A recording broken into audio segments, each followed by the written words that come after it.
네, 자, 그러면, 이제 남은 거는요, 제가 이제 교재가 있어요. 우리 교재 있잖아요. 네, 교재가 있어서 교재 리뷰를 좀 할까요? 교재를 보면서, 제가 크게 설명해 드렸던 부분도 있을 테고, 좀 사소하다고 해서 설명해 드리지 못한 부분도 있어요, 지금까지. 교재 보면서 한번 리뷰하는 시간을 좀 가져보도록 할게요.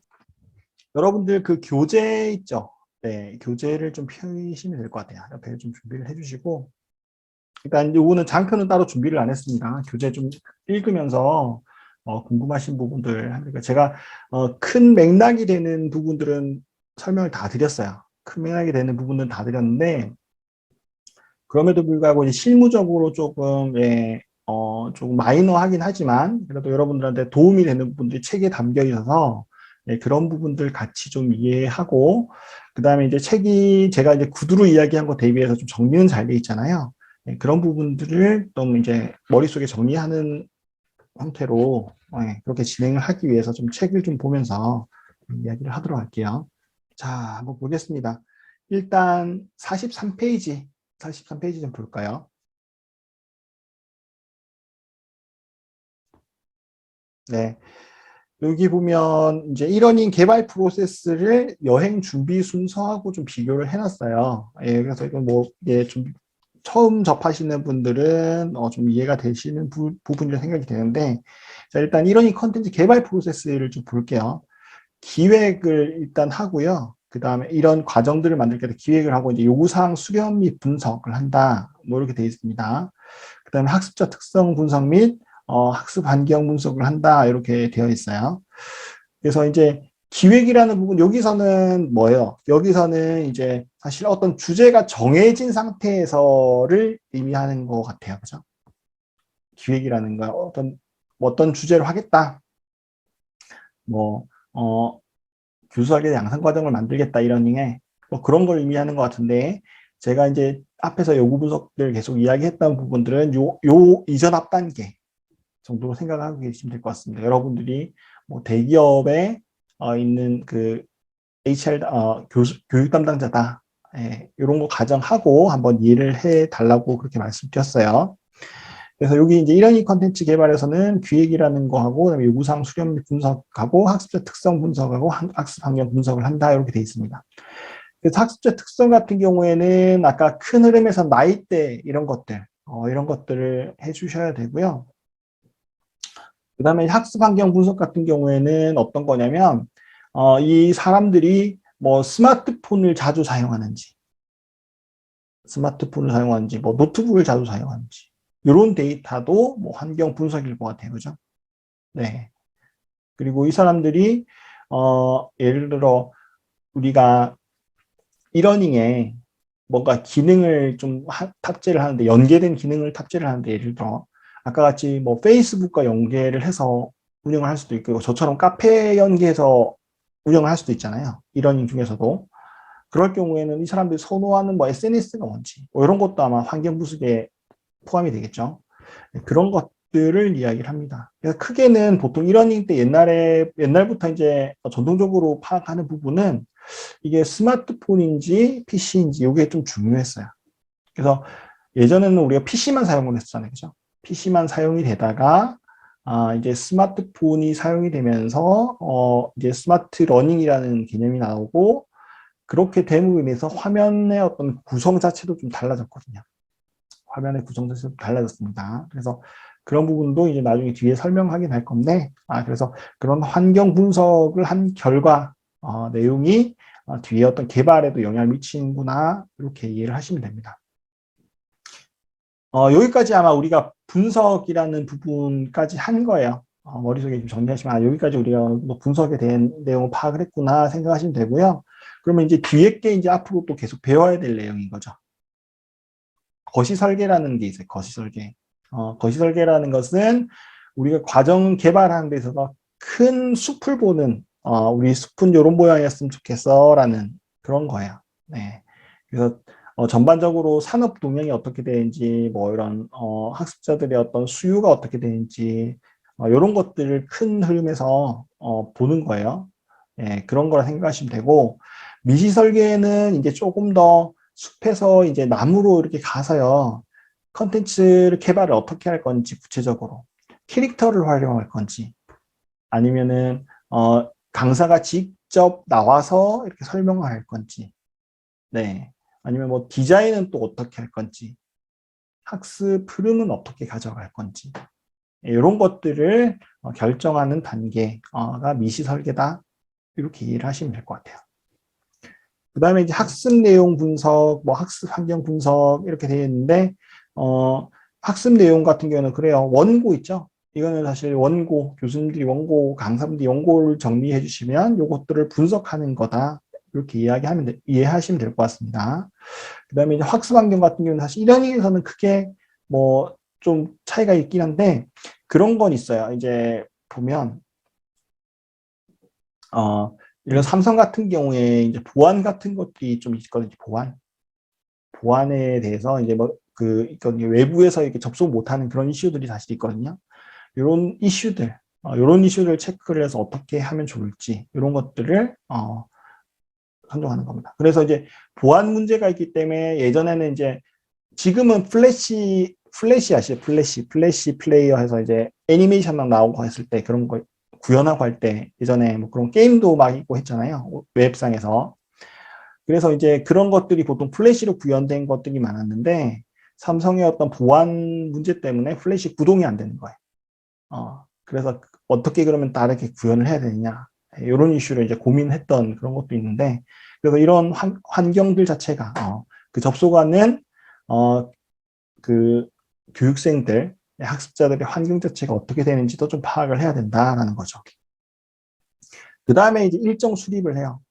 그러니까 전체 프로젝트를 진행할 때 총 얼마 정도 소요가 되는데 그 중에서 그러면 어떤 단계로 일정을 가져갈 건지 이런 것들을 수립한다라고 되어 있어요. 그 다음에 이제 사전 준비 이때부터 이제 이때까지 계획하는 거죠. 사전 준비 부분을 하는 거고요. 그러면 이제 어떻게 인력을 세팅하는 건지 이런 것도 사실 사전 준비에 해당한다고 생각하시면 돼요.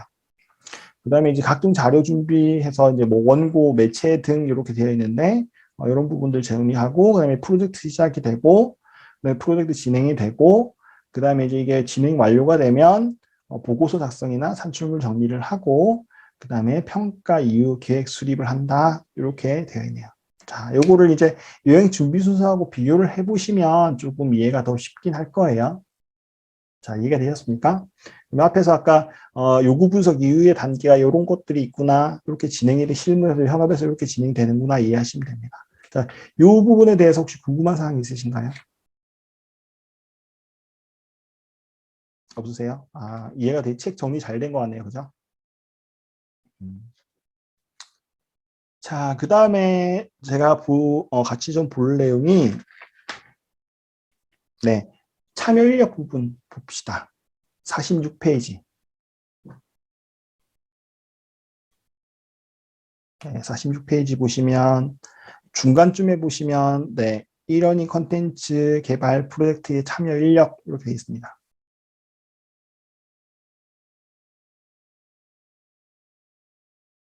자, 처음에 컨텐츠 발주자라고 되어 있어요. 컨텐츠 발주자. 예, 그래서 제가 예전에 그림에서 설명을 드렸듯이 뭐 입찰을 할 경우에는 입찰 기관이 될 거고요. 입찰을 진행한 기관이 될 거고요. 그 다음에 뭐 대기업의 어떤 그 이러닝을 개발한다라고 하면 대기업이 되죠. 그러니까 개발사 입장에서는 고객이 되는 거죠. 우리 고객님 되는 거예요. 그래서 고객에 대해서 이제 컨텐츠 발주자가 있고 이 사람들이 어쨌든 뭐 계획을 하고 예산 집행을 한다 이렇게 이해하시면 될 거고요. 그 다음에 이제 과정 기획자라는 게 있어요. 과정 기획자. 그래서 이 과정 기획자 역할은 사실 교수 설계자하고 조금 구분이 돼요. 그 멀티 캠퍼스라는 회사에서는요. 상품 기획자라는 명칭으로 아마 있는 것 같아요. 상품 기획자. 그들의 상품은 어차피 교육 콘텐츠이기 때문에 그죠? 그래서 상품 기획자, 아니면 과정 기획자라는 게 있는데 이분들은 이제 역할이 이제 뭐 어떤 수요나 이런 것들 파악을 하고 거기에 맞는 이제 큰 흐름의 어떤 기획들 약간 거시 설계하고 뭐 약간 좀 더 상위였던 기획의 중간 단계쯤 뭐 이렇게 되는 것 같아요. 그러니까 일단은 수요 분석이 큰 것 같아요. 이게 어떤 수요가 있는지 이런 것들을 좀 분석하는 거 이런 업무들을 많이 합니다. 그래서 약간 영업 쪽에 포커스가 되면서 수요 분석을 하는 정도의 역할을 하는 사람이다라고 이해하시면 될 것 같아요. 그 다음에 이제 내용 전문가 SM이 저번에 한번 언급을 했죠. 네, 어제 앞단에, 제 강의 앞단에 언급을 했습니다. 그래서 내용 전문가고요. 원고 작성하는 역할을 합니다. 원고 작성하는 역할을 한다라고 생각해요. 그래서 공통적으로 SME는 원고를 교수 설계자가 전달을 해서 어쨌든 과정이 개발이 될 수 있도록 해줘요. 근데 저번에 구분을 했듯이 SME가 동영상에 참여를 하는 경우도 있고요. 촬영을 해서 본인이 직접 강의를 해서 참여를 하는 경우도 있고요. 그렇지 않은 경우도 있다. 이렇게 이해를 하시면 됩니다. 자, 그 다음에 이제 프로젝트 영업 담당자라고 되어 있는 프로젝트 영업 담당자. 뭐 이분들은 어차피 영업이라는 용어는 다 아실 테니까 고객사들 찾아가서 어떤 뭐 상품을 개발해달 뭐 하자고 뭐 협조 요청을 한다든지 영업을 하는 이런 분들이 있을 거예요. 그래서 보통 이제 이 영업은 모두 그렇죠. 보통 이제 어떤 사이트가 있죠. 자기네들의 어떤 영역들이 있습니다. 영역들이 나는 공공기관을 주로 간다. 뭐 이런 영역들이 있습니다. 그래서 그런 영업을 해서 어쨌든 어떤 일거리를 찾아오는 분들 이렇게 이해하시면 될 것 같고요. 그 다음에 프로젝트 매니저가 있습니다. PM이라고 보통 이야기하는데요. 경력 단계상 보통 교수 설계자들이 성장을 해서 PM이 많이 됩니다. 뭐 개발자들, 그러니까 이러니 컨텐츠 개발자들이 또 PM을 수행하는 사실 경우도 있는데요. 많은 부분들이 프로젝트 매니저는 교수 설계자가 많이 됩니다. 그 이유가 왜일까요? 네, 우리 산업 자체가 어떤 매체적인 이해나 아니면은 뭐 그런 것도 필요하겠지만 교육학적인 부분이나 아니면 웹적인 부분에 대한 이해를 같이 섞어서 해야 되잖아요. 종합적으로 지금 해야 되잖아요. 그런 부분에 있어서 좀 큰 어떤 숲을 볼 수 있는 사람들이 교수 설계자라는 측면에서 PM을 그렇게 많이 합니다. 그래서 개발자들이 이제 PM을 좀 하게 되는 경우에는요, 약간 관점의 차이가 있어요. 본인들이 이제 계속 개발만 해왔던 거기 때문에 교육학적 지식이나 맥락이 좀 없는 상황에서 PM을 하게 되면 약간 고객사와 커뮤니케이션에 문제가 생기는 경우가 참 자주 발생합니다. 그런 부분 때문에 프로젝트 매니저는 설계자가 보통 많이 수행한다. 이렇게 이해하시면 될 것 같아요. 프로젝트 리더 PL이라고 합니다. 그래서 이제 이것도 설계자가 보통 많이 하는데요. 근데 PL하고 PM은 사실 이제 프로젝트 규모에 따라서 구분하기도 하고 구분하지 않게. 야, 큰 프로젝트다. 예를 들어, 한 번에 한 10여 개의 과정 이상 개발하는 프로젝트다라고 하면 PM 혼자 이걸 다 케어하기 쉽지가 않잖아요. 그죠? 그러면 이제 독립적으로 각 과정 개발에 대한 피해를 임명을 해서 같이 이렇게 이야기합니다. 그러니까 전체적인 업무들은 PM이 주관을 하고요. 세부적으로 이제 과정에 대한 좀 세부적인 더 기능들, 디테일한 어떤 부분들은 프로젝트 리더 PL이 이렇게 관할한다. 이렇게 이해를 하시면 돼요. 근데 보통 이제 큰 규모의 프로젝트가 있는 경우도 있는데 보통 한 과목씩 이렇게 과정 개발하는 데가 있거든요. 보통 한 과목씩 과정 개발할 때는 그냥 PM, PL 구분 없이 그냥 PM이라고 통상적으로 이야기를 하고요. 그 사람이 프로젝트를 주도해서 이끌어 나간다. 이렇게 이해를 하시면 됩니다. 그 다음에 이제 교수 설계자가 있는 거죠. 교수 설계자. 그래서 프로젝트 매니저나 프로젝트 리더 같은 경우에는 보편적으로 고객사와의 어떤 관계들 아니면 일정 관리 있잖아요. 일정 관리. 일정 관리 하는데 아니면 어떤 공식적인 보고서, 문서 쓰는 거 있잖아요. 이런 것들을 하는데 초점이 맞춰진 반면에 교수 설계자는 여러분들 잘 아시듯이 실제 이제 과정 개발이죠. 과정 개발하는데 어떻게 이제 스토리보드도 사실 만들고 이런 부분들 어떻게 또 조금 더 미시 설계하는 부분들 이런 부분들에 관여를 해서 일하게 된다 이렇게 이야기를 하시면 될 것 같아요. 그리고 이제 스토리보더라고 또 여기는 구분을 해놨네요, 그죠? 그래서 저는 사실 교수 설계자하고 스토리보드하고 구분하는 걸 별로 좋아하진 않는다고 말씀드렸는데 여기는 이제 구분을 해놨습니다. 그래서 여기 책 내용상에서는 교수 설계자는 프로토타입 보드를 만드는 사람이다. 뭐 이렇게 되어 있고요. 스토리보드는 뒤에 이제 뭐 이후에 스토리보드 작성하는 사람이다 이렇게 되어 있어요. 프로토타입이라는 용어가 나왔는데 이 부분은 조금 있다가 다시 한번 더 설명을 드리도록 할게요. 그래서 이제 이렇게 구분할 수 있다. 근데 저는 이제 그냥 교수 설계자로 같이 이해하는 걸 좋아한다. 이렇게 이해하시면 될 것 같아요.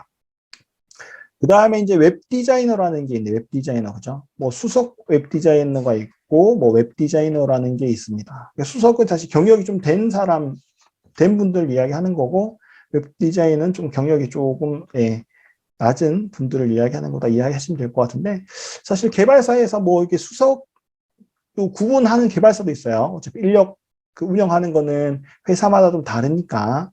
근데 이걸 구분하기도 하고 그냥 웹 디자이너로 통칭을 하기도 합니다. 이런 부분도 이해하시면 좋을 것 같고 그 다음에 애니메이터라는 역할이 있네요. 애니메이터. 네, 그래서 이러니 콘텐츠 보시면 아시겠지만 이렇게 애니메이션들이 필요한 경우 있잖아요. 뭔가 사례를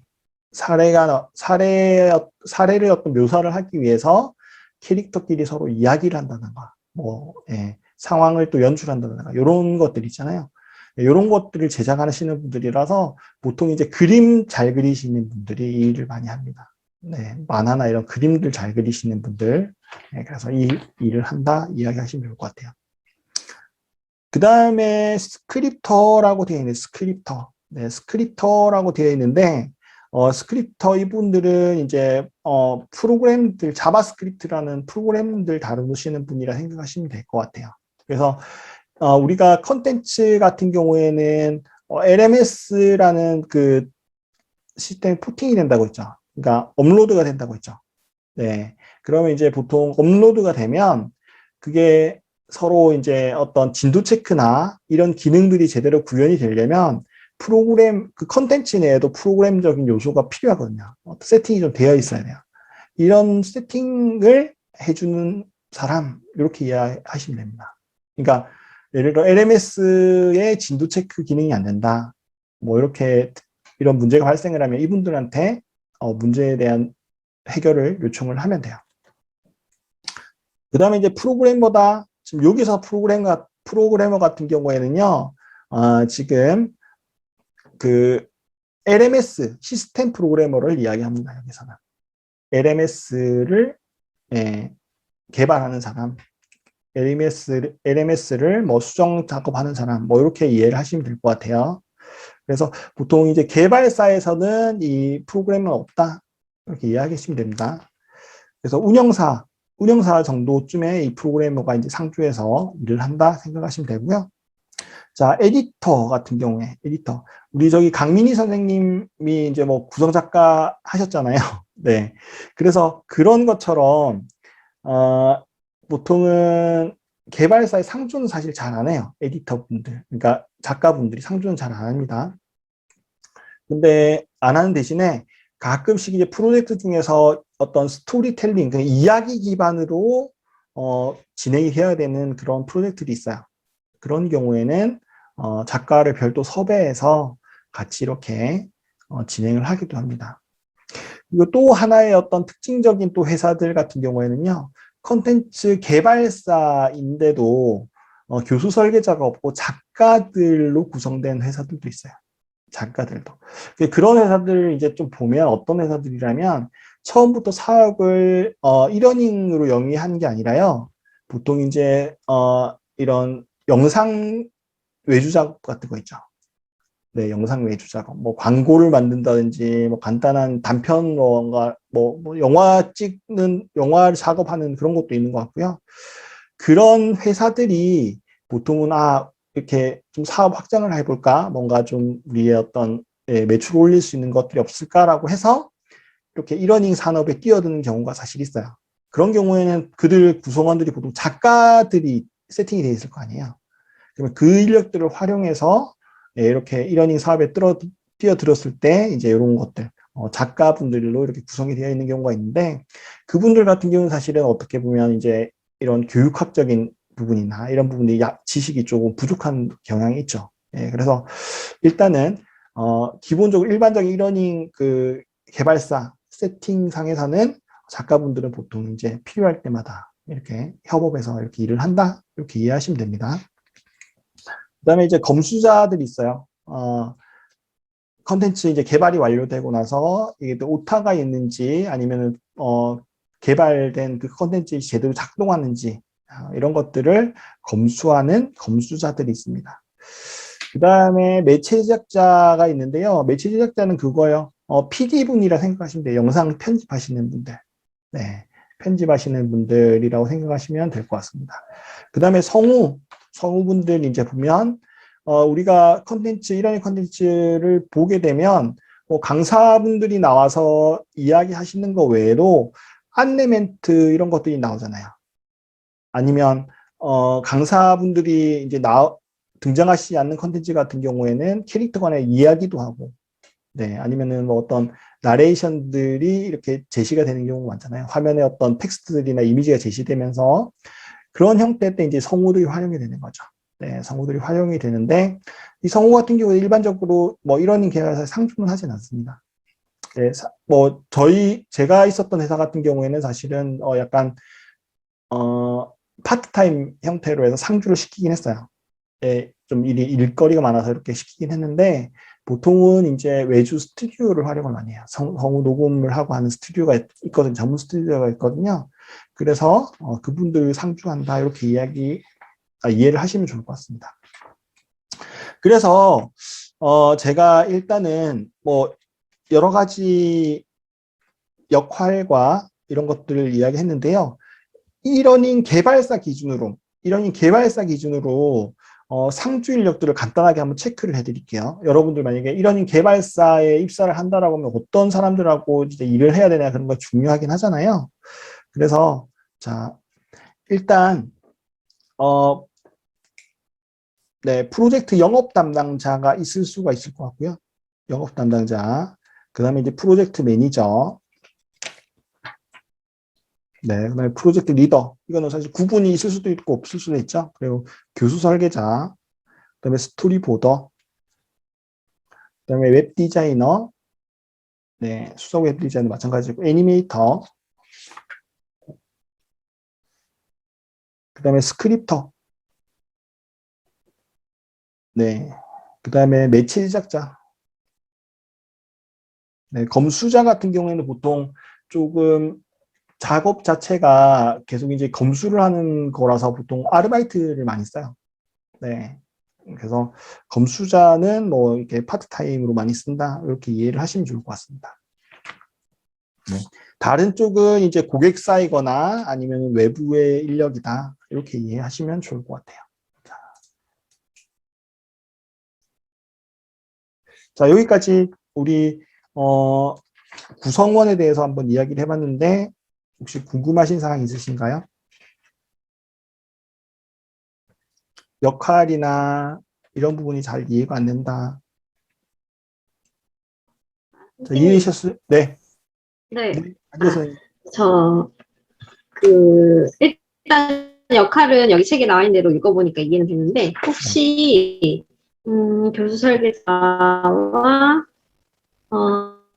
그러니까 애니메이터도 같이 하는 경우도 있나요? 그러니까 콘텐츠 개발 자체에 관여를 하는 애니메이터들. 웹디나 애니메이터 뭐 이런 네. 식으로 그런 회사는 가지 마세요. 같이 할 수 있는. 있긴 있을 것 같아요. 그러니까 조금 그런 회사들 같은 경우에는 조금 마인드가 조금 별로인 것 같아요.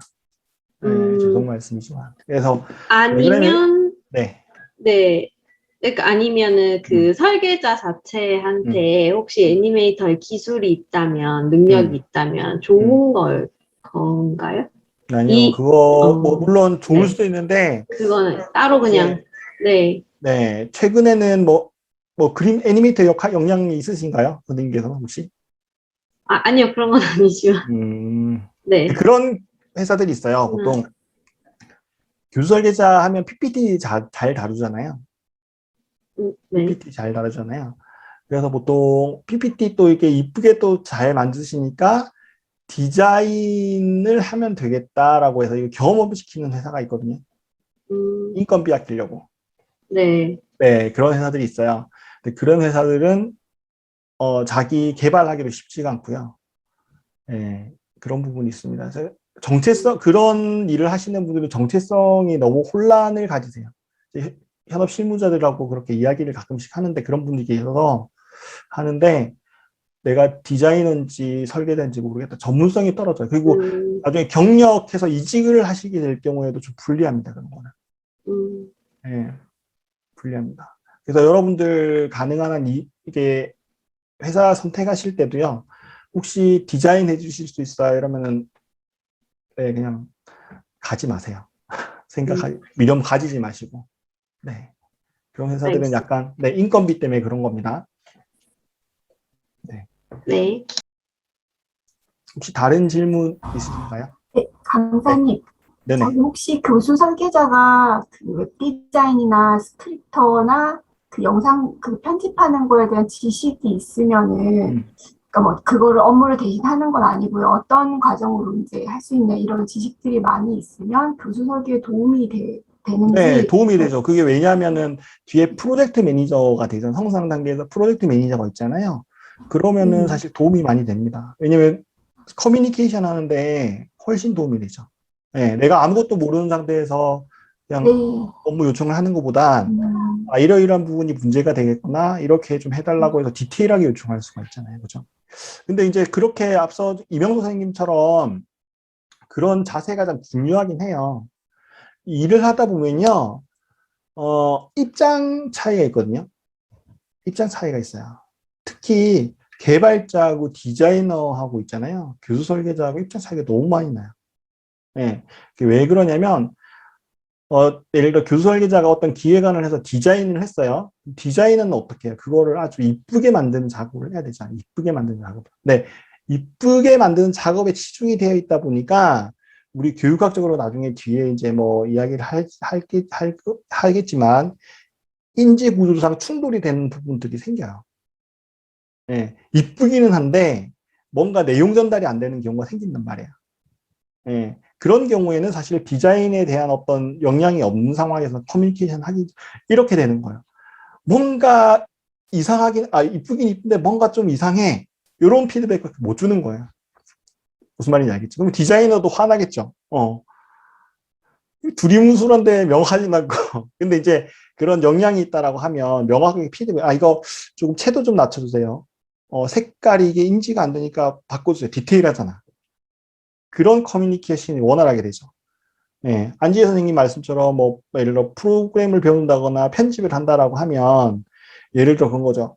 효과를 이제 어떤 영상 편집자가 자기 나름대로 영상 편집을 해왔어요. 해왔는데 뭔가 좀 이상해. 또 피드백이 만약에 그걸 모른다면 그랬죠. 뭔가 이상한데 이건 아닌 것 같아요. 이렇게밖에 피드백을 못 하는 거예요. 근데 그거를 좀 안다면 이 효과가 있으니까 이 효과 써서 좀 해주면 좋을 것 같아요. 좀 더 나아질 것 같아요. 이런 식으로 피드백이 가능한 거죠. 그런 차원에서는 이제 프로젝트 전반적으로 관리할 수 있다는 차원에서는 그런 거 좀 배워두면 사실 좋긴 좋아요. 네. 그렇게 이해하시면 됩니다. 자. 그리고 선생님, 네네. 들리세요? 네네. 여기 그 책의 52페이지를 보면 교수 설계자가 프로젝트 리더 역할도 하잖아요. 네네네. 그리고 이 프로젝트 리더가 그 주변에 있는 모든 역할에 대한 전반적인 업무를 다 파악할 수 있는 역량을 가지고 있어야 하나요? 지금 보면 역할이 그리고 8가지가 되거든요. 네네.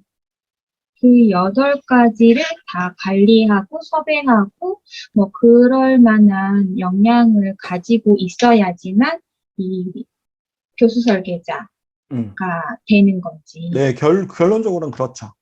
근데 그게 이제 심각하게 아까 말씀드렸듯이 실무를 할 정도는 아니어도 그러니까 내가 이제 업무를 파악하고 있을 정도로. 네, 이해 정도는 하고 있어야죠. 이 사람들이 어떤 일을 한다라는 이해 정도는 하고 있어야죠. 그래서 일단 경력 단계상에 우리 성장하는 단계상에서 프로젝트 리더 정도 되려면 프로젝트 개발에 대한 전반적인 프로세스는 이해는 하고 계셔야 되고 그 사람들의 역할이나 어떤 작업 방식도 이해를 어느 정도 하고 계셔야 돼요. 그런데 좀 더 좋은 거는 아까 안내를 드렸듯이 거기에 대한 실무적인 어떤 더 스킬, 그러니까 자기 어떤 스킬까지 있으면 네, 피드백하는 게 훨씬 낫죠. 네. 그럼 이거는 신입부터 시작을 해야지만 경험하고 얻을 수 있는 직무 능력인가요? 어떻게 되나요? 다시 한번 말씀해 주시겠어요? 이 교수 설계자에서 프로젝트 리더 있잖아요. 네네네. 이 그 프로젝트 리더가 되려면 신입부터 들어가서 그 업무를 하면서 이렇게 다 체득을 하는 건지. 그렇죠. 그렇죠. 그쵸. 네네네네. 현업, 그래서 경력 우리 단계상에서 보통 이제 뭐 한 1, 2년, 현실적으로 1, 2년 정도에서 그냥 스토리보드 하다가 그 하는 과정에서 협업을 할 거 아니에요. 애니메이터나 다른 이제 뭐 디자이너나 이런 협업을 한단 말이에요. 뭔가 요청을 해야 되고 하는 게 있단 말이에요. 그런 과정에서 이제 계속 그런 역량들을 배우는 거죠. 체득을 하는 거죠. 그리고 성장을 어느 정도 하고 한 5년 차, 뭐 7년 차 정도 되면 이제 PL 정도가 돼서 하고 이제 교수 설계자 여기서 말하는 프로젝트 리더 말고 교수 설계자 있죠. 이분들은 약간 PM급이라고 생각하시면 돼요. 사업 총괄하는 분들 생각하시면 돼요. 이분들이 이제 보통 그 외부의 고객사들하고 협업을 하죠. 이분들은 어차피 그 일정이나 이런 부분들에 대해서 빠삭한 부분들이기 때문에 어떤 이런 영업까지도 빠삭한 분들이기 때문에 그분들의 고객 커뮤니케이션하고 일정이 어느 정도 되겠다라는 것들을 또 이제 내부 소통을 하고 해서 이제 프로젝트를 영위를 해 나가는 거죠. 네. 그러면 제가 이걸 배우면 제가 네. 신입으로 지원을 해야 하는 거잖아요. 그러니까 문득 네네. 드는 게 제가 네. 신입으로 들어가기 너무 나이가 많으니까 네. 이거를 배워서 써먹을 수 있을까 그런 생각이 문득 드는 거예요. 그러니까 지금부터 프로젝트 리더를 하겠다는 건 욕심이죠. 욕심인 거고요. 그러니까. 네, 일단은 어쨌든 내가 스토리보더, 그러니까 여기서 말하는, 처음부터는 여기서 말하는 것은 스토리보더가 일단 처음엔 시작을 할 거예요. 스토리보드의 역할을 일단 할 거고요. 거기서 이제 역량이 어차피 하면서 쌓이면? 경험을 하면서 이제 체득되는 게 있잖아요. 그러면서 이제 설계자라는, 그러니까 그게 될 거고, 그러면서 이제 그다음 프로젝트 리더, 네, 그다음에 교수, PM, 프로젝트 매니저 이렇게 성장을 하게 되는 거죠. 선생님, 저 궁금한 게 있는데요. 네네. 네, 말씀하세요. 지금 말씀하셨던 분 질문하고 답변 이렇게 주시는 거 들으면서 좀 궁금했던 게, 네. 처음에 이제 대부분 신입으로 가면 스토리보더를 먼저 많이들 시작한다고 얘기하셨잖아요. 네. 그리고서 이제 뭐 교수 설계자가 되고, 이제 뭐 PM 매니저라던가 리더라던가 이렇게 단계별로 네. 올라가는데, 물론 개인마다 좀 다르겠지만, 네. 성장하고 직급이 이렇게 바뀌는 게 주로 얼마나 기간이 걸리는지도 좀 궁금하더라고요. 그래서 NCS에 나와 있는 거 기준으로 해서는 제가 첫 시간에 그때 말씀드렸나 진로 부분 할 때, 예, 그 기준인 거고요. 네. 그게 사업 회사 규모나 차이에 따라 좀 달라요. 규모가 좀 있는 기업과 회사 같은 게 컨텐츠 개발사 같은 경우도 큰 회사가 있거든요. 한 50명 내외의 회사도 있어요. 그거 같은 경우는 뭐 50명, 100명 내외의 회사도 있는데 그거는 이러닝 사업뿐만 아니라 다른 사업까지 하는 회사들이 있어요. 근데 이러닝 컨텐츠 개발사 기준으로 해서는 보통 인원이 한 25명에서 한 30명 조금 규모 있는 데는 한 10명 안팎의 회사도 있어요. 거기에 따라 좀 달라요. 그러면 이제 예를 들면 인원이 좀 많은 회사들 같은 경우는 체계가 좀 세팅이 잘 돼 있겠죠.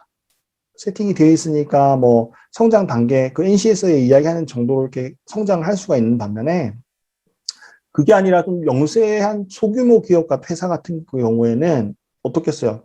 나 고객 응대 안 하고 스토리보드만 쓸래? 그걸 할 수가 없잖아요.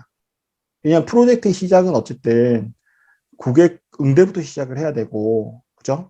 그게 시작이 돼야지 이제 스토리보드를 작성을 하는 거니까 누군가 PM을 해야 될 사람이 분명히 필요하단 말이에요. 그러면 인원이 많지가 않고 프로젝트가 예를 들어 많이 수주가 됐다, 영업이 됐다라고 했을 경우에는 어쩔 수 없이 경력이 적더라도 프로젝트 매니저의 역할을 해야 되는 상황이 발생을 하는 거예요. 네, 그럴 때는 짧아질 수도 있죠. 그래서 이제 중요한 게 보통은 이제 스토리보드를 이게 하는 역량들, 이게 어느 정도 좀 된다라고 하면, 그다음부터는 이제 고객사들한테 한번 이렇게 컨택할 수 있게 그렇게 이제 가르쳐요. 네. 그래서 그 기간들, 성장하는 기간들은 사실 좀 회사마다 회사 규모나 어떤 상황에 따라서 좀 다르기 때문에 제가 일괄적으로 만들 이야기를 드리기는 좀 어려운 상황인 것 같아요. 맞습니다. 네네. 자, 되셨나요? 자, 그럼 좀 넘어가겠습니다. 이거, 잠시만요. 자, 그러면 58페이지 볼까요? 58페이지. 네. 58페이지에 보면, 네, 이론적 모형이라고 되어 있죠. 이론적 모형. 이론적 모형이라고 되어 있고, 네. 59페이지 이제 에디 모형, 우리가 계속 했던 에디 모형이 나와 있어요. 그죠? 에디 모형이 나와 있는데, 위에 에디 모형하고 밑에 에디 모형하고 이렇게 비교를 해놨어요. 자, 위에 에디 모형이 초기 모형이에요. 초기 모형. 초기 모형입니다. 밑에 게 이제 바뀐 모형이에요. 바뀐 모형. 수정 보완된 모형입니다. 그래서 위에 이제 분석하고 설계하고 이런 거 보니까 좀 더 구체적으로 분석 단계에선 요구 분석하고 학습자 분석하고 학습 환경 분석하고 뭐 직무 및 과제 분석을 한다 뭐 이렇게 돼 있고 설계에서는 어떤 학습 목표, 수행 목표를 규정하고 그다음에 그걸 명세화하고 그다음에 이제 평가 도구 설계를 한다. 그다음에 교수 전략 및 매체 선정을 한다. 뭐 이렇게 되어 있어요. 뒤에 자세한 부분도 이제 설계 아직 우리가 안 들어갔으니까 그 부분들은 제가 뒤에서 또 설명을 드릴게요. 그다음에 개발 부분은 이제 교수 자료 개발, 그다음에 파일럿 테스트 테스트 및 수정이라고 되어 있는데 교수 자료라는 건 우리말하는 흔히 영상 개발하는 거다 생각하시면 돼요. 영상 외에도 이제 부가적으로 뭐 어떤 그 웹페이지 형태들을 개발하긴 하는데 어쨌든 그런 이러닝 컨텐츠 개발한다 생각하시면 될 것 같고 실행하는 것은 이제 포팅하는 거, 그다음에 이제 운영하는 거 이렇게 생각하시면 되고 평가 같은 경우에는 이제 성과 평가, 교육 훈련을 했을 때 뭐 어떤 학습에 어떤 문제점이 없었는지 내용은 좀 적합했는지 이런 거 평가하는 단계 이렇게 생각하시면 될 것 같습니다. 그래서 이게 옛날 모형이에요. 이게 선형으로 이렇게 됐죠. 선형으로 쭉 선형으로 되어 있습니다. 그래서 제가 저도 이제 설명할 때 분석부터 시작한다고 설명을 드리긴 했지만 이때 초기에는 그랬어요. 콘텐츠 개발을 교육과정 개발을 하려면 무조건 분석부터 시작해야 돼. 요런 관점이었는데 이제 뒤에 보니까 이제 밑에 거 한번 볼게요. 이게 순환형으로 돼 있어. 순환형으로. 그러니까 뭐냐면 순환형이라는 게 차이점이 뭐냐면 시작점이 없는 거예요. 시작점이 없는 거다. 이게 가만 보니까 그런 과정이 있을 수 있잖아요. 보통은 분석부터 시작돼야 되는데 분석 없이 과정 만들 수도 있죠. 그런 과정도 있을 수 있죠. 그렇죠. 그러니까 시작점은 없다는 가정하에 이게 이렇게 순환된다라는 그런 개념으로 이렇게 표현을 했는 겁니다. 순환된다. 네. 분석 없이 과정 만들었는데 뒤에 이렇게 한번 이렇게 한 사이클 뭐 개발하고 그 다음에 평가를 해보니까 이게 또 뭔가 분석이 필요하네라고 해서 분석을 맨 뒤에 하는 경우도 있을 거 아니야. 그러면 그 분석된 내용 토대로 해서 또 설계하고 이렇게 순환이 되잖아, 계속. 이런 개념으로 생각하시면 돼요. 예, 그래서 하나 메모를 해놓으세요. 위에 모형들 같은 경우, 위에 선형적 모형 같은 경우에는요, 체계적 모형이라고 해요. 체계적 모형. 예, 체계적 모형. 체계적 모형은 시스템 생각하시면 돼요. 인풋이 있고, 프로세스가 있고, 아웃풋이 있는 거. 네. 입력이 있고, 처리가 있고, 네, 출력이 있는 형태라고 생각하시면 돼요. 그래서 보세요. 분석이 입력, 설계가 프로세스, 그 다음에 개발이 아웃풋, 이렇게 생각하시면 돼요. 그 다음에 또 그 다음 단계에서 설계가 인풋, 그 다음에 개발이 프로세스, 실행이 아웃풋. 이런 것들이 선형으로 이어져서 이건 체계적 모형이다. 이렇게 이야기를 합니다. 그 다음에 밑에 거는 순환이 돼 있죠. 순환이 돼 있고, 그 다음에 피드백이 중간에 있죠. 피드백 중간. 예, 그래서 예를 들어 실행을 하던 중에 실행을 하던 중에 뭔가 이슈가 생겨서 피드백이 되면 설계에도 영향을 미치고 분석단에도 영향을 미치고 이런다라는 거예요. 예, 서로 이렇게 순환을 하는 과정에 상호작용을 막 하죠, 이렇게. 예, 그물 형태로 엮여 있죠. 예, 이런 모형을 체제적 모형이라고 해요. 체제적 모형. 네. 체제적 모형이다. 그래서 여러분들이 이제 교수 설계에 관심이 있고, 인터넷 서칭을 하시다 보면 사실은 그 교육학의 어떤 이런 내용들이요, 용어들이 어렵습니다. 이게 이 체계적이라는 용어가 나오는데 이게 이해가 안 돼서 나머지 문장들이 이해가 안 되는 경우가 사실 많아요. 저도 그런 경험을 했거든요. 그런 게 있기 때문에 여러분들이 혹시 더 관심을 가지시고 뭔가 인터넷 서칭을 하실 때 이런 부분들이 용어라도 좀 이해가 되시면 그 읽는 게 좀 편하시기 때문에 이런 부분들 추가적으로 좀 안내를 해드릴게요.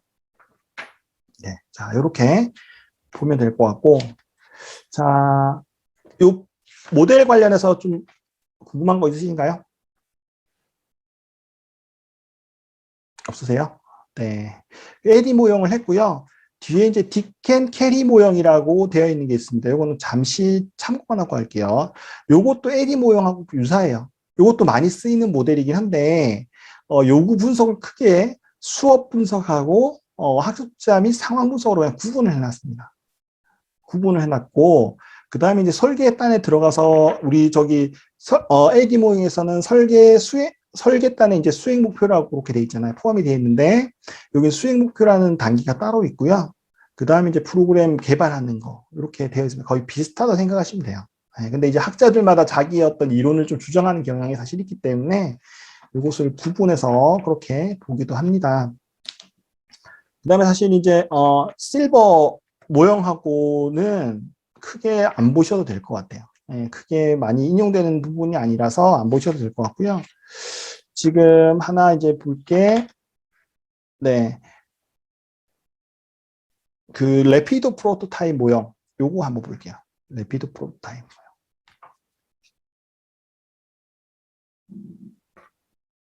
자, 이 모형은 우리 뭐 요구 분석이나 내용 분석들 하는 거, 앞에 분석하는 거하고는 입에 똑같아요. 근데 우리가 프로토타입이라는 것을 만듭니다. 프로토타입이라는 거. 프로토타입이라는 걸 만드는데, 프로토타입이라는 것은 뭐냐면, 시연품이에요. 시연품. 시연품. 샘플인 거예요. 샘플. 네, 샘플인데, 자, 우리가 컨텐츠 개발을 했어요. 예를 들어 요구 분석을 하고, 컨텐츠 이렇게 만들어야지라고 머릿속으로 구상을 했어요. 사실 머릿속으로 구상을 했다는 게 뭐 이렇게 문서로까지 나와 있겠죠. 문서까지 나와 있을 거 아니에요. 그런데 이것을 시험품 없이 개발을 쫙 해버리면요. 뭔가 문제사항이 발생할 수 있어. 문서로만 돼 있던 걸 그냥 개발을 했기 때문에 문제 상황이 발생을 할 수 있다는 거예요. 그러니까 중간 단계를 하나 두는 거예요. 시험품이라는 걸 개발을 해서 뭔가 의견을 받아봐야겠다. 라는 거예요. 그래서 보통은 우리가 16개짜리 컨텐츠를 만들잖아요. 16개짜리 컨텐츠를 만들면 한 개 차시만 시험품을 만들어요. 샘플을 만들어요. 샘플을 만들어서 이걸 갖다가 검증을 하는 시간을 가집니다. 그래서 보통 이제 현업에서는 어떤 걸 하냐면 시연회 같은 걸 해요. 시연회. 관련된 분들을 다 모셔다 놓고 시연회를 합니다. 그러면 이제 우리가 머릿속에 있었던 게 구현이 되어 있으니까 좀 더 디테일하게 평가할 수 있겠죠. 그런 경우 있어요. 시연회 하다 보면 우리 성우 목소리가 영 별론데요. 이런 경우도 있고요. 어떤 그 움직임들, 캐릭터 움직임들도 별론데요. 뭐 이런 경우도 있고요. 여러 가지 피드백들이 나와요. 자, 만약에 그런 피드백들이 있는데 사실 시험품 만드는 과정, 프로토타입 만드는 과정 없이 이것을 예를 들어 16개 차시를 그냥 일방적으로 다 만들었다 생각해 보세요. 그래서 최종 완료 보고 딱 하는데 성우 마음에 안 들어요. 캐릭터 마음에 안 들어요 하면 다시 다 수정해야 되는 거야. 그죠? 그런 문제가 발생을 하니까 이런 단계를 거칩니다. 프로토타입이라는 것을 만들고 그 다음에 그에 대한 의견을 받고 수정을 하고 또 한 번 더 보여줘서 이게 괜찮아요? 그래서 왔다 갔다 몇 번 왔다 갔다 해요. 그래서 그거 완벽하게 된 거 하나를 딱 만들잖아요. 만들면 그다음 그 시험품에 맞춰서 나머지 거를 개발을 하면 되는 거잖아요. 그죠? 그러면 이제 그게 시험품에 따라서 요구사항 반영이 된 상태에서 나머지 거를 만들게 되기 때문에 나중에 이제 뭐 어떤 클레임이나 아니면 또 불만 제기, 고객사의 어떤 불만 제기가 줄어드는 거죠. 네, 그렇게 진행이 된다고 생각하시면 돼요. 그래서 프로토타입이라는 것은 여러 개의 차시의 어떤 컨텐츠를 만들 때 한 개 차시만 샘플로 이렇게 만들어서 고객사의 어떤 요구사항이나 학습자 요구사항을 좀 반영을 하는 거다. 그런 과정이다. 이렇게 이해하시면 돼요. 자, 그래서 그거 레피드 프로토타입 모형을 봤고요. LM 모형이라는 것도 비슷해요. LM 모형은 사실 레피드 프로토타입의 어떤 개념하고 똑같은데 이것을 그냥 회오리 모양으로 그냥 만들어 놓은 거예요. 회오리 모양으로. 예. 근데 여러분들은 사실 모델에 그렇게 막 이렇게 집중하실 필요는 사실 없고요. 그냥 AD 모형 정도만 일단 기억을 하시면 돼요. 기억하시는 거 AD 모형 정도 기억하시고 프로토타입이란 용어만 기억하시면 돼요. 프로토타입이란 용어는 시험품을 만드는 건데 그 목적이 전체 과정 개발을 완료를 한 후에 보고를 하게 되면 뭐 고객사의 어떤 불만족이나 클레임이 제기가 될 수 있기 때문에 한 개 차시만 샘플로 만들어서 요구사항을 반영한 후에 그게 마무리가 된 후에 나머지 과정 차시들 개발하는 거다. 이렇게 이해하시면 됩니다. 자, 여기까지 정리가 되셨어요? 그래서 프로토타입이라는 용어는 정말 많이 사용해요. 네, 프로토타입이라는 용어는 정말 많이 사용해요. 현업에서. 자, 그런 측면에서 앞에 설명한 걸 이제 종합을 해서 보면 66페이지에 이제 그 실무적 모형이 있죠. 네, 실무적 모형이 있습니다. 이 과정을 보면 그래요. 앞에 이제 생각을 종합적으로 한번 해보시면 돼요. 우리가 역할들이 있었죠. 역할들하고 그다음에 프로토타입이라는 용어도 나왔고 이것들을 종합해서 간단히 설명을 하면 처음에 이제 고객사에서 과정 발주를 하겠죠. 과정 발주를 하고 이제 PM이 이제 계약을 합니다. 계약을 하고 나서 이제 설계를 누가 할 건지 개발을 누가 할 건지 이 팀을 꾸려요. 팀을 꾸려요. 누가 할 건지 팀을 꾸립니다. 그리고 이제 이때 설계자들은 해당되는 설계자들은 이제 자료 수집을 해요. 자료 수집하고 요구 분석한다라는 것은 그거 아까 우리가 계속 했던 거죠, 그죠? 이런 부분들. 이제 이때 설계자의 어떤 자료 수집이라는 부분은 그런 거예요. 과정이 내가 처음 듣는 과정이야. 그럼 거기에 대한 어느 정도 전문적이진 않더라도 그래도 어느 정도 이해는 하고 있어야 돼요. 커뮤니케이션을 이해를 하고 있어야 되잖아요. 그래서 그렇게 한다라고 생각하면 되고요. 그 다음에 이제 킥오프 미팅이라는 걸요. 킥오프 미팅. 그러니까 이제 킥오프라는 것은 그거죠. 우리 축구를 할 때 처음에 먼저 공을 땅 차면은 시작을 하는 게 킥오프거든요. 시작 미팅이에요. 시작 미팅.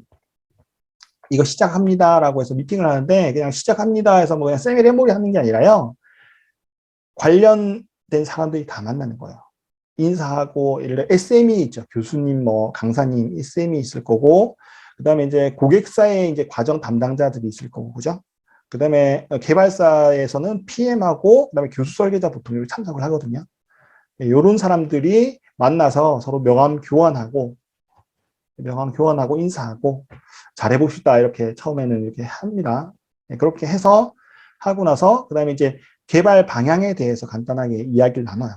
어떻게 하고 역할을 어떻게 해주시고 일정 어떻게 가져갔으면 좋겠고요. 이런 것들을 협의를 그때 하는 거예요. 미리 크게 구두로 이렇게 합니다. 하고 나서 이제 과정 설계서 작성을 하는데 이때 이제 사실 과정 설계서도 설계서인데 전체적인 일정 같은 거 있죠. 일정 같은 것을 문서화로 이제 공유를 하는 겁니다. 문서화로. 네. 이때 이제 일정 협의를 할 때 사실 개발사 내부에 뭐 이 프로젝트 말고 다른 프로젝트도 있을 수 있잖아요. 그죠? 다른 프로젝트 진행을 해서 인력이 좀 부족할 수도 있잖아요. 그런 것들을 다 감안해서 일정을 짜서 문서화 공식화를 해요. 그래서 공식화 문서를 만들고 그것도 이제 고객사하고 공유를 합니다. 그 다음에 이제 디자인 시안용 화면 설계, 이건 디자이너가 하는 거예요. 디자이너가. 예, 그래서 이거 디자인 시안용 화면 설계는 교수 설계자가 하고요. 그 화면을 어떻게 해줬으면 좋겠다 PPT로 만들고요. 그 다음에 이제 디벨로퍼가 된 게 이제 디자이너하고 포함된 개념이에요. 그래서 디자인 시안 개발이라는 것은 이런 거 생각하시면 돼요. 우리 예를 들면 제가 그냥 시안은 없어서 이런 스틸 이미지 있죠. 이런 거 표지는 어떻게 가져갈 거야. 그다음에 안에 학습 내용, 학습 모양은 어떻게 디자인할 거예요? 이런 것들인 거예요. 그래서 대표적인 디자인들을 몇 컷을 한 뭐 3-4컷 정도 이렇게 만들어요. 예, 그래서 이것들을 만든다라고 생각하시면 될 것 같고요. 그 다음에 이제 내부에서는 이 디자인이 어떻게 됐다라고 해서 내부에서 검토하고, 그 다음에 디자인 확정을 하고, 그 다음에 이제 의견도 받고 뭐 이렇게 한다라고 돼 있어요. 그리고 이제 디자인 측면도 있고요. 그 다음에 이제 교수 설계자도 이제 스토리보드를 설계를 하게 한 개 차씩 만든다고 했잖아요. 프로토타입에 한 개 차씩 만들어야 되기 때문에 프로토타입 설계도 해야 합니다. 그러니까 디자인하고 설계도 해야 된다. 근데 설계를 하기 위해서는 원고가 필요하죠. 원고. 그래서 원고를 또 그 SME한테 요청을 하고 그걸 받아야 된다라고 해서 이렇게 되어 있고요. 그 다음에 이제 프로토타입 설계가 끝나고 디자인은 확정이 됐으면 이제 개발을 해요. 컨텐츠 개발을 한 다음에 프로토타입 이제를 만드는 겁니다. 네, 그래서 뭐 관련돼서 중간에 뭐 개발 회의 이런 것들이 있는데 이런 것들은 이제 그것을 만들기 위해서 협의하는 과정이다라고 이야기하면 됩니다. 그래서 19번 볼까요? 19번. 그래서 컨텐츠들이 이제 만들어졌다라고 하면 프로토타입 확정을 하고요. 예, 그 다음에 21번 본 과정 설계라는 게 이제 보면 프로토타입을 제외한 이후 차시 있죠. 이후 차시들을 설계를 해 나갑니다. 그래서 설계를 하면서 개발도 같이 해 나가는 걸로 이렇게 알고 계시면 될 것 같아요. 자, 프로세스 이렇게 설명드렸는데 이해되셨나요? 네, 혹시 이해 안 되시는 부분은 조금 코멘트 하고 넘어갈게요. 다 되신 걸로 이해를 하겠습니다. 자, 그 다음에 볼게 우리가 요구 분석 82페이지 볼까요? 네, 여기 보면 요구 분석 딱 그냥 이렇게 눈에 딱 띄는 게 있죠. 네, 요구는 바람직한 상태에서 현재 상태를 뺀 거다. 이렇게 되어 있습니다. 그죠? 요거 있죠, 요거. 네, 요거를 의미하는 겁니다. 그래서 여기서는 사실 요구 분석이 참 단편적으로 되어 있어요. 수박 겉핥기식으로 좀 되어 있습니다. 예. 그렇지만 이 앞단에 그런 어떤 배경 있죠. 배경 지식들. 이런 것들이 이해가 안 되면 사실 이거 이해를 하기는 쉽지는 않을 거예요. 그죠? 그래서 그런 부분들을 저희가 며칠 동안 해왔던 겁니다. 그래서 이런 게 있다라고 이해해 주시면 좋을 것 같고요. 그래서 여기서 보면 뭐 요구 분석 내용이라고 해서 뒤에 84페이지, 뭐 85페이지 되어 있는데 사실 이거는 약간 진짜 단편적인 거예요. 예. 그러니까 사실 이러닝 개발사에서 딱 그냥 하기 좋은 요구 분석. 왜냐하면 정보가 없잖아요. 고객사에서나 아니면 뭐 고객사의 어떤 구성원들에 대한 어떤 뭐 설문 데이터나 이런 것도 없는 상황에서 그냥 단순히 어쩔 수 없이 이 과정명은 뭐고 어떤 분야고 뭐 어떤 식으로 개발된다 뭐 이 정도 수준인 거예요. 하지만 진짜 실질적인 요구 분석 같은 경우에는 우리가 계속 해왔던 거 그런 형태를 취해야 된다라고 그렇게 생각하시면 됩니다. 학습자 분석 부분에서는 뭐 처음에 눈에 띄는 게 인류 통계학적인 특성 부분들을 고려해야 된다 이렇게 돼 있죠. 그래서 안드러고지와 페다고지가 이관점인 거예요. 네, 연령에 따라서 어떤 학습하는 방향 그런 게 다르기 때문에 그런 것도 고려를 해야 된다라는 거고요. 그 다음에 학습자의 성향이나 학습 내용을 대하는 태도들 이런 부분들 이것도 뭐 제가 아까 말씀드린 안드러고지 페다고지와 관련된 것다 생각하시면 될 것 같아요. 그 다음에 학습자가 속해 있는 조직의 특성들 특성에 따라서도 좀 다를 수 있다라는 거고요. 그 다음에 90페이지에 학습자 분석 시 주의사항이라는 게 있어요. 이거는 제가 봤을 때 진짜 공감되는 부분인 것 같아요. 자, 일단 첫 번째 보면 모든 학습자가 교수 설계를 하는 나와 비슷할 것이라는 생각을 갖고 한다. 이게 참 중요한 것 같아요. 그래서 우리가 보통 요구 분석을 하는데 사실 우리가 이런 교육을 안 받고 저도 그랬거든요. 저도 이제 이런 교육 없이 뭔가 요구 분석을 한다 하고 뭐 설계를 한다고 했을 땐 그런 거요. 제 입장에서만 왜냐면 남이 대보진 않았으니까 제 입장에서만 설계를 할 수밖에 없어요. 그러니까 자신한테 함몰될 수밖에 없어요. 남도 이렇겠지라는 거예요. 네, 그래서 그게 참 문제가 되거든요. 그래서 우리가 지금 계속 객관적인 데이터, 설문 데이터, 뭐 이런 인터뷰를 계속 제가 강조드리는 이유가 어쩔 수 없이 객관적인 거를 파악을 해야지 이렇게 안 돼요. 아무 데이터도 없는데, 그죠? 객관화 시키라고 이야기하는 게 말이 사실 안 되는 거잖아요. 그래서 이런 부분을 주의해야 된다는 거예요.